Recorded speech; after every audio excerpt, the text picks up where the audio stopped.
Well, they were less stressed out, less anxious, more confident. But the most fascinating finding to me was how their physical stress response changed. Now, in a typical stress response, your heart rate goes up and your blood vessels constrict like this. And this is one of the reasons that chronic stress is sometimes associated with cardiovascular disease. It's not really healthy to be in this state all the time. But in the study, when participants viewed their stress response as helpful, their blood vessels stayed relaxed like this. Their heart was still pounding, but this is a much healthier cardiovascular profile. It actually looks a lot like what happens in moments of joy and courage.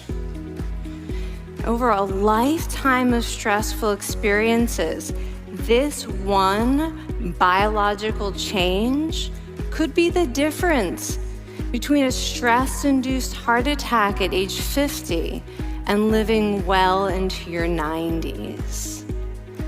And this is really what the new science of stress reveals, that how you think about stress matters.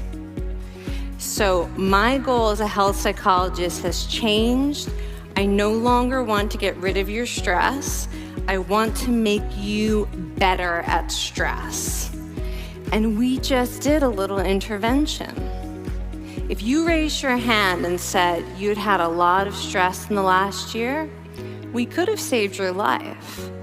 Because hopefully the next time your heart is pounding from stress, you're going to remember this talk and you're going to think to yourself, this is my body helping me rise to this challenge.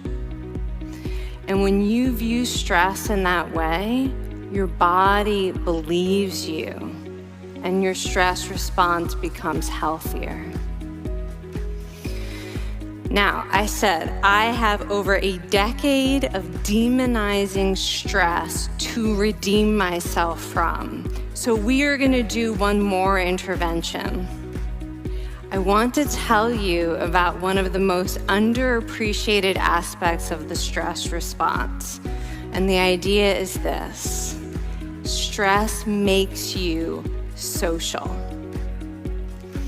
To understand this side of stress, we need to talk about a hormone, oxytocin. And I know oxytocin has already gotten as much hype as a hormone can get. It even has its own cute nickname, the cuddle hormone, because it's released when you hug someone. But this is a very small part of what oxytocin is involved in. Oxytocin is a neurohormone. It fine-tunes your brain's social instincts. It primes you to do things that strengthen close relationships. Oxytocin makes you crave physical contact with your friends and family. It enhances your empathy. It even makes you more willing to help and support the people you care about. Some people have even suggested we should snort oxytocin to become more compassionate and caring. But here's what most people don't understand about oxytocin. It's a stress hormone. Your pituitary gland pumps this stuff out as part of the stress response. It's as much a part of your stress response as the adrenaline that makes your heart pound. And when oxytocin is released in the stress response, it is motivating you to seek support. Your biological stress response is nudging you to